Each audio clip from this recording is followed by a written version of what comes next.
Assalamualaikum warahmatullahi wabarakatuh. Horas Majojua, berjumpa kembali dengan saya Yin Solihin, pemimpin redaksi Harian Tribun Medan dan tribunmedan.com dalam acara spesial kita Jumpa Tengah. Korban Jumpa Tengah kita hari ini spesial. Beliau hadir langsung di studio 1 Tribun Medan secara langsung dari Karo sana. Beliau adalah Wakil Bupati Kabupaten Karo, Theophilus Ginting. Bang Theo, selamat sore. Selamat sore. Bagaimana kabar hari ini? Baik, ceria kayaknya Bang Theo ini ya. Nah, Tribuners, saya akan ngobrol di Jumpa Tengah ini bersama Bang Theo terkait bagaimana sih kemudian potensi di Kabupaten Karo. Kemudian ada isu politik yang sedang hangat bagi para tokoh, bagi para politisi menghadapi pemilu kepala daerah nanti di November mendatang. Lalu Bang Theo ini sudah 3,5 tahun ya Bang, siap, menjabat sebagai Wakil Bupati Karo. Ya. Tentu nanti kita akan ulik-ulik bersama Bang Theo apa saja sih potensi yang ada di Kabupaten Karo. Kalau selama ini Tribuners mungkin kita sering berwisata di Kabanjahe, sering cari tempat yang dingin, cari Bogornya Sumatera Utara. Ya, kita biasanya ke sana tuh, ke Brastagi. Nanti kita ulik bersama sama Bang Theo yang sudah hadir di studio 1 Tribun Medan. Tapi sebelum kita memulai wawancara, nanti saya mengingatkan Tribuners untuk terus mengupdate informasi terkini lewat 2 platform kami. Ada Harian Tribun Medan yang terbit setiap harinya, kemudian ada tribunmedan.com yang mengupdate informasi terkini terkait politik, keamanan, olahraga di lokal kita Sumatera Utara, Medan, dan nasional serta internasional. Lalu Tribuners juga dapat mengakses informasi terkini melalui sosial media kami di berbagai platform sosial media. Bang Theo, ini kalau Brastagi itu saya dulu dari kecil punya mainan. Kalau kami, kebetulan saya lahir di Kalimantan Bang, ada monopoli Bang. Oh iya. Jadi permainan monopoli itu kan kita mesti mengintar beli aset. Aset paling tinggi itu ada di Brastagi Bang. Ada di Brastagi. Nah, akhirnya Tribuners, saya sebagai orang Kalimantan punya kesempatan untuk bertugas di Sumut. Dan hampir setiap bulan sama keluarga saya pasti ke sana Bang. Pasti jalan-jalan. Anak-anak sama istri itu kebetulan orang Bogor, jadi cari tempat dingin ke sana mereka Bang. Jadi bolak-balik ke Brastagi. Nah, Bang Theo hampir 3,5 tahun memimpin di Kabupaten Karo sebagai Wakil Bupati. Bang, hari ini potensi apa sih Bang yang kemudian tengah dikembangkan oleh pemerintah Kabupaten Karo?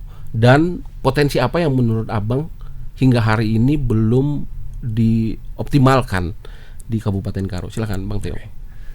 Assalamualaikum warahmatullahi wabarakatuh. Selamat sore Majojua. Saya Theophilus Ginting, Wakil Bupati Karo. 3,5 tahun sudah menjalani tugas sebagai Wakil Bupati. Tentu ini bukan waktu yang singkat untuk mengetahui permasalahan yang ada dan potensi yang ada di Kabupaten Karo. Saya jujur sebelumnya terkait Kabupaten Karo ini, ini tidak ada investasi di politik. Saya itu dalam waktu yang singkat ada kesempatan menjadi Wakil Bupati, dan ternyata saya laksanakan itu. Akhirnya saya menjabat sebagai Wakil Bupati pada Pilkada 2020, dilantik April 2021. Nah, setelah saya menjabat ini, ternyata saya sudah setidaknya saya sudah tahu permasalahan yang ada di Kabupaten Karo. Seperti kita ketahui sendiri, potensi seperti yang Abang sampaikan tadi, Brastagi ini merupakan suatu investasi yang mahal di monopoli. Nah, perlu kita ketahui potensi unggulan di Kabupaten Karo adalah pertanian dan pariwisata. Nah, secara umum ini maju semuanya, maju tapi dalam langkah yang lambat. Oke. Nah, Potensi ada, berkembang, tapi lambat. Ini menjadi koreksi bagi saya ke depannya. Bagaimana memadukan, mensinkronisasikan ini masyarakat dan pemerintah itu bisa bergandengan tangan, bisa bekerja sama, apa yang dibutuhkan masyarakat bisa diakselerasi oleh pemerintah. Saya yakin itu pasti mendapatkan loncatan. Nah, pertaniannya maju, wisatanya macet pun di sana orang datang. Walaupun 7 jam libur di sana orang masih datang. Nah, gitu deh. Artinya ada sesuatu yang memang dikejar ya, Bang. Mau bermacet-macetan orang di sana, tapi tetap kembali ke beras tagi gitu ya, Bang. Siap. Nah, tentu Tribuners mesti tahu kan, saya juga belum tahu nih backgroundnya Bang Theo ini, Bang. Sebelum ke dunia politik, Abang ini pengusaha atau apa sebenarnya? Pengusaha ya, di Kabupaten Karo. Spesifiknya dulunya itu di bidang konstruksi. Oke, di bidang konstruksi. Bang, berarti di 2020 itu Abang sudah menjadi anggota partai politik waktu itu? Belum. Memang pengusaha yang kemudian memutuskan untuk terjun ke dunia politik. Saya itu masuk parpol setelah menjadi wakil bupati. Setelah beberapa bulan menjabat itu, saya masuk Partai Golkar, di mana saya memilih Golkar itu karena saya melihat Partai Golkar itu merupakan partai tempat banyak orang belajar seperti saya. Artinya di Golkar ada peluang orang yang baru terjun ke dunia politik. Abang melihat itu, ini Golkar nih kayaknya bisa gitu. Dan hari ini masih Golkar? Masih Golkar. Saya wakil ketua DPD Provinsi Sumatera Utara.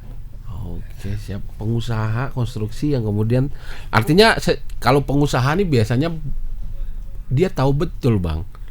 Tahu betul soal apa sih hambatan pada dunia usaha, apa sih hambatan misalnya pada kalau dia berusaha di pertanian, dia kan tahu betul, Bang. Ada kendala pupuk segala macam, dia tahu betul. Konstruksi tentu Abang soal keamanan, investasi kan.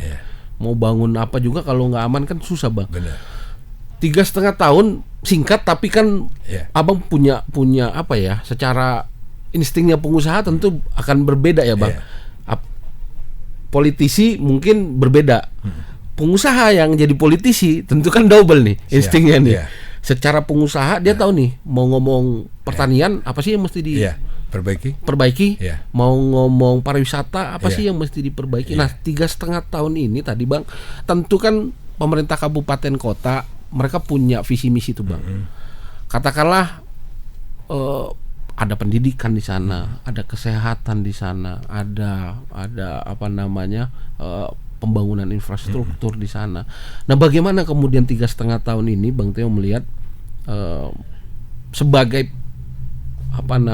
eksekutif yang memegang peran itu sejauh ini, bagaimana kemudian pembangunan di 3 bidang itu saja minimal, Bang? Nah, ini terkait pelayanan dasar ya. Kesehatan, pendidikan, infrastruktur. Nah, ini kita membangun Kabupaten Karo itu untuk kebutuhan dasar itu atas intervensi dana dari dana pusat. Karena PAD kita kecil. Nah, jadi ya mohon maaf lah bagi masyarakat Karo, ya ini belum maksimal untuk memuaskan apa yang masyarakat inginkan terkait hal ini. Kita juga ketergantungan dana dari pusat ini menjadi keterbatasan yang ini. Dan kita tahu sendiri Kabupaten Karo merupakan daerah yang luas. Dan di sini kembali kepada hati ya, kalau saya bilang itu hati lah. Pemerintah pada prinsipnya pasti menjamin kesejahteraan masyarakatnya, berusaha untuk mensejahterakan masyarakatnya. Namun karena keterbatasan skala prioritas segala macam. Nah, di sini sebagai pengusaha kita harus, background saya sebagai pengusaha harus memikirkan bagaimana melaksanakan itu secara efektif dan efisien. Ya, pengusaha itu kuncinya itu efektif, efisien. Bener Bang. Okay. Walaupun kecil APBD tadi mestinya layanan dasar ini yang kemudian diprioritaskan gitu kan Bang. Nah, menarik tadi Bang Theo, PAD kita kecil. Tapi ketika tadi ngomongin potensi pertanian di sana, ngomongin potensi pariwisata, kayaknya menjawab PAD yang kecil itu dari dua sektor ini bagaimana menurut Bang Theo? Nah, bisa nggak sebenarnya? Kalau sebenarnya bisa, tapi ini sangat kompleks. Nah, kalau di Kabupaten Karo itu ada metode runggu namanya. Kalau dalam ini kita itu harus bersama-sama. Bersama-sama. Ini karena masalahnya sangat kompleks. Semua masyarakat juga ada punya peran, pemerintah punya peran, tokoh agama punya peran. Ini harus kolaborasi sama-sama menyelesaikan permasalahan ini. Nah, kita tahu sendiri, petani itu tidak ada dikenakan pajak.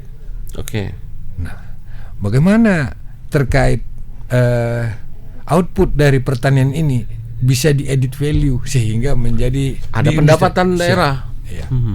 Begitu juga dengan wisata. Nah, pariwisata Kabupaten Karo itu merupakan suatu yang luar biasa dengan kunjungan yang sangat-sangat luar biasa. Nah, bagaimana kita masyarakat itu punya peran bagaimana melayani tamu-tamu itu sehingga mereka tidak merasa pembayaran itu menjadi pungli, tapi merupakan suatu pelayanan. Itu yang perlu kita. Ini yang masih belum digarap dengan baik ya Bang mungkin.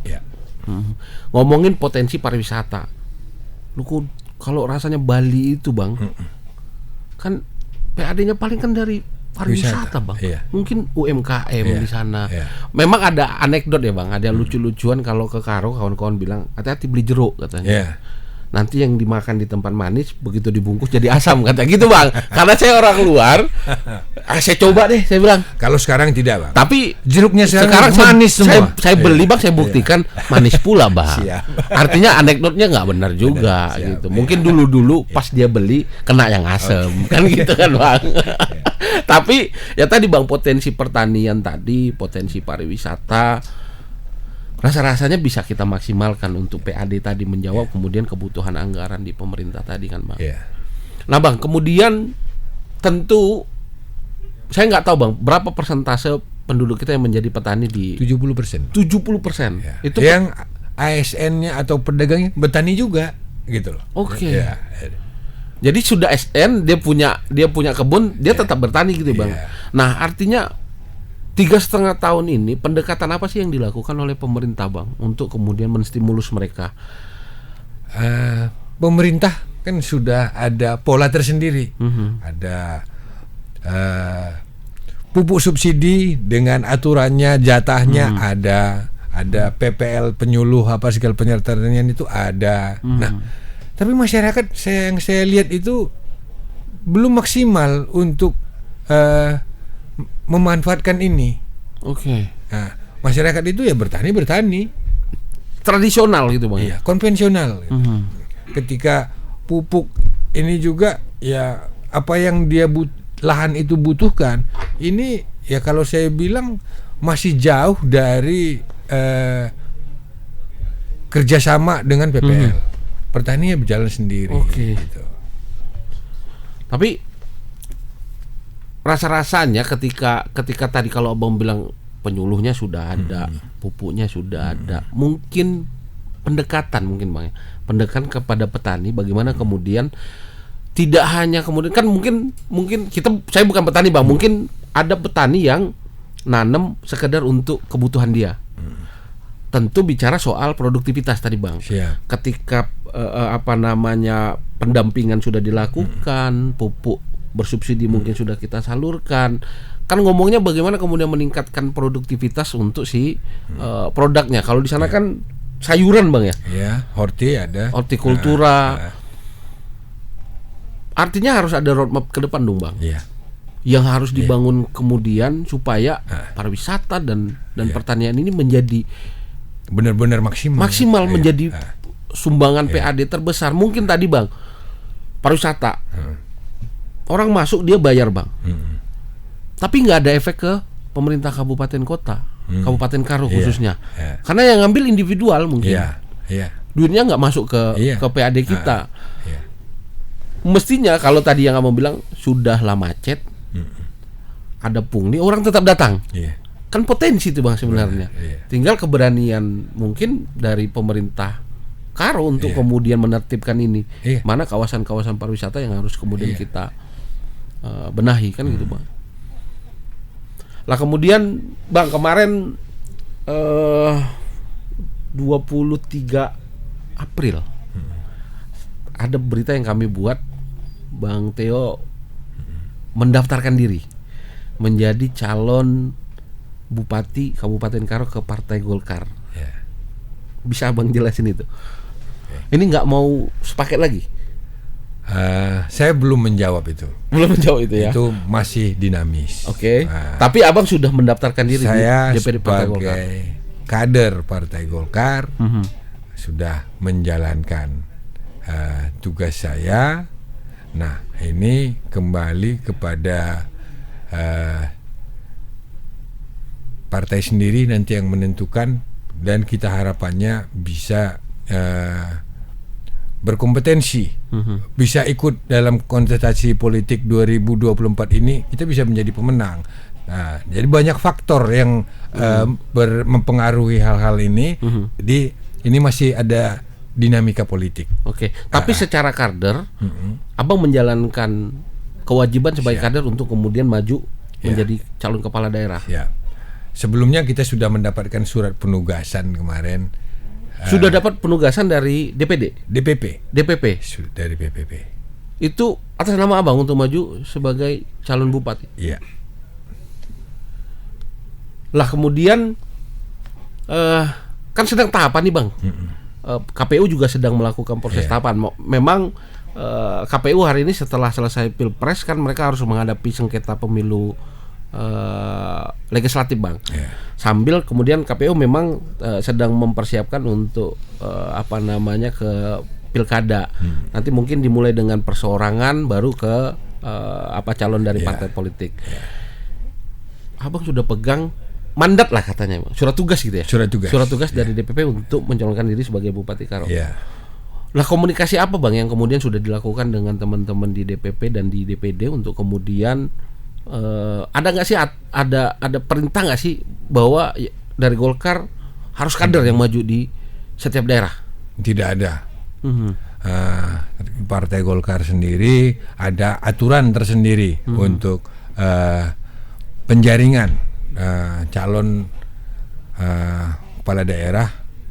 Ada pendaftaran, setelah pendaftaran ada tim survei. Nah, di situ nanti Partai Golkar lah yang tahu bagaimana apa untuk yang terbaik. Nah, untuk Partai Golkar sendiri begitu juga, tentu dengan memikirkan elektabilitas calon tersebut juga, ada potensi menang di daerah tersebut gitu. Lah kalau untuk di Karo, Golkar harus berkoalisi atau bisa mengusung calon sendiri, Bang? Harus berkoalisi. Kalau hitungan kursi berapa kursi kita mesti, 4 Bang? kursi, dan ini untuk dapat mengusung di pasangan calon harus 8 kursi. Berarti harus ada 4 kursi lagi ya, Bang? Golkar harus berkoalisi dengan partai lain ya. Nah, Bang, nanti katakanlah kemudian di tahap penjaringan itu Abang kemudian diputuskan untuk maju sebagai calon bupati dari Partai Golkar untuk Kabupaten Karo. Siapkah untuk maju di situ? Harus siap. Menjawab diskusi kita tadi yang Abang omongkan tadi, pariwisata, siapkah Abang menjalankan itu sebagai? Harus siap. Ya, karena saya cinta Kabupaten Karo. Bang Theo ini memang putra daerah sana, Bang, ya? Saya lahir, besar, dan berkarya di Kabupaten Karo. Kabupaten Karo. Bang Theo tentu satu di antara putra daerah yang punya kesempatan ya Bang untuk kemudian dari jalur politik untuk kemudian memimpin di daerah kelahiran mungkin. Satu di antara tokoh masyarakat lah yang punya kesempatan hari ini. Tribuners, saya mengingatkan lagi untuk terus mengupdate informasi terkini melalui dua platform kami. Ada Harian Tribun Medan yang terbit setiap hari, lalu ada tribunmedan.com yang juga mengupdate informasi terkini detik per detik, bisa diakses juga melalui sosial media kami. Bang Theo, terakhir tentu persiapan sudah dilakukan Bang secara pribadi, lalu bagaimana keluarga Bang? Tentu istri, anak-anak, orang tua mungkin, keluarga besar. Ini Bang Theo ini kan marga Ginting Bang ya. Siap. Ini Ginting ini kan gede kali Bang. Wah. Saya punya manajer juga Ginting Bang. Ya. Jadi setiap berjumpa Ginting ini satu di antara orang yang mudah akrab dengan saya gitu. Siap. Lah bagaimana kemudian dukungan keluarga, anak-anak, istri mungkin orang tua? Abang memutuskan dari pengusaha kemudian udah deh ke politik gitu. Yang tadinya ngumpulin duit sekarang mesti keluar duit gitu kira-kira. Kalau menurut saya sudah bukan menyombongkan diri, tapi di keluarga itu saya sudah teruji. Bagaimana dulu pada awal keluarga itu ada penolakan, namun karena saking Sempat sayangnya ditolak sama ya, Bang? saya. Sempat. Iya. Yang nolak siapa Bang? Istri. Nah, Jadi ini kan sulit nih Tribuners, pengusaha yang kemudian memutuskan udah deh berpolitik deh. Yang nggak jelas menang atau kalah itu kan belum jelas Bang ya. Oh, memang ada ukuran survei segala macam, tapi kan bagaimana kemudian meyakinkan istri-istri ini kan ya kita tahu lah sehebat-hebatnya pria ya Bang. Mau bintangnya banyak di sini, tapi di rumah akhirnya kita sesama suami tahu lah itu ya Bang. Lalu bagaimana kemudian meyakinkan istri bahwa aku mau ke politisi gitu? Ketika ini waktu berjalan, dia melihat kita bagaimana menjalankan itu.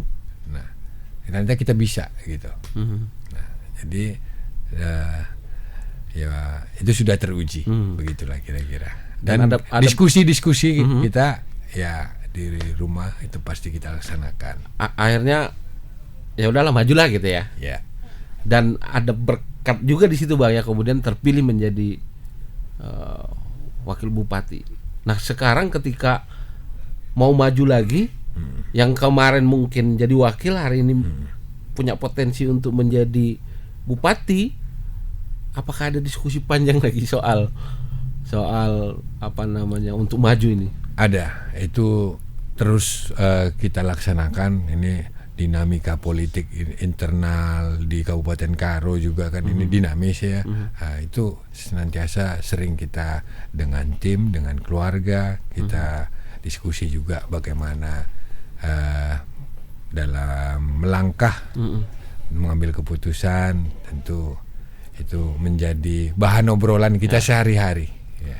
Dan biasanya kan gini Bang, kalau pengusaha itu kan dia bebas menentukan waktunya, kapan mau jumpa istri, kapan mau jumpa anak, kapan mau tiduran lah seharian mungkin gitu ya, besok baru kerja lagi. Kalau jadi wakil bupati ini kan berubah kayaknya Bang ya. Harus berubah. Diatur protokoler ya, benar, maksudnya ya. Harus buka kegiatan ini, hadir di kecamatan. Nah, bagaimana kemudian membagi itu, kemudian meminimalisir keluhan dari anggota keluarga Pak? Nah, sejauh ini ya karena mungkin dari dulunya juga itu saya itu mobilitas tinggi ya. Oke. Nah, dari dulu itu saya seperti itu. Justru sekarang ini masih banyak waktu saya yang terbuang menurut saya karena terlalu menjaga ini, menjaga itu atau masih banyak yang belum optimal. Belum optimal ya. Belum optimal mungkin karena masih wakil. Kalau sudah bupati nanti kan gitu Bang. Kalau wakil kan mungkin masih didelegasikan tugas kan. Kalau sudah jadi bupati kan nanti kan padat sekali kan mungkin gitu Bang ya. Ya itu bagaimana memanage saja sih gitu sebenarnya Bang ya. Bang, 3,5 tahun memimpin ini, berkat apa sih yang paling Abang rasakan dari menjadi seorang wakil bupati itu Bang? saya yang paling berharga bagi saya ketika saya sudah menjadi wakil bupati, saya tahu permasalahan. Abang lihat langsung ya? Iya, saya sudah tahu permasalahan dan saya greget untuk menyelesaikannya, hanya itu. Berarti butuh satu step lagi biar gregetnya hilang ini Tribuners. Bang Theo, mungkin pertanyaan terakhir, apa harapan abang ke depan supaya tadi paling tidak daerah kelahiran abang, Kabupaten Karo yang punya wilayah luas, yang punya pariwisata besar, yang indah, yang cantik, dengan budaya Karo yang saya seneng bang dengan budaya Karo itu. Saya kalau ke Brastagi itu ada tempat kopi dikenalin temen, ada pizza yang orang Italia itu bang, 360 apa? Saya lupa nama kafenya. Setiap itu saya mampir di situ, ngobrol sama Ginting juga, beliau itu ngobrol soal budaya Karo segala macam. Nah, apa yang mau abang sampaikan kepada masyarakat kita supaya Karo ini, Brastagi yang dulu terkenal dengan permainan monopoli bagi kami orang Kalimantan, asetnya harus beli tanah gede kali bang, karena begitu orang singgah di tempat kita kan dia harus bayar bang di permainan monopoli itu. Nah, apa harapan abang agar Karo ini bisa besar kemudian? Nah, di sini dibutuhkan bukan dalam, tidak cukup hanya dua tangan Theo untuk memperbaiki semua ini. Dibutuhkan banyak untuk kerjasama, apalagi terkait mengubah pola konvensional menjadi untuk mengadopsi teknologi. Ini petani-petani milenial harus bermunculan. Begitu juga bagaimana mengelola wisata UMKM ini dibutuhkan SDM yang bisa. Nah, ini bagi saya sebenarnya ini menjadi suatu hope lah kepada teman-teman yang selama ini mungkin bekerja di luar Kabupaten Karo. Nah, harapan saya bisa bekerja sama, berkontribusi untuk Kabupaten Karo. Potensi di Kabupaten Karo masih sangat besar untuk bisa kita optimalkan lagi. Nah, sekarang saya sudah terjun di politik, saya merasa terbeban bisa menjalankan tugas politik saya, bermanfaat kepada orang. Ini sekarang yang harus saya jalankan. Ada momentum abang untuk melakukan itu. Bang Theo, terima kasih sudah hadir di Jumpa Tengah. Dalam kesibukannya sedang di Medan, Tribuners, kami culik untuk hadir di Studio 1 Tribun Medan, tentu culik diksi ya, Tribuners, bukan. Nanti rame-rame orang masyarakat Karo ke sini. Satpol PP datang ke sini. Tribuners, terima kasih sudah menyimak Jumpa Tengah edisi spesial hari ini dengan Wakil Bupati Karo, Theophilus Ginting. Kita bertemu di Jumpa Tengah berikutnya dengan narasumber yang istimewa pula. Terima kasih sudah menyimak tayangan ini. Berjumpa di Jumpa Tengah berikutnya. Selamat sore. Assalamualaikum warahmatullahi wabarakatuh. Majwa-jwa. Jua-jua.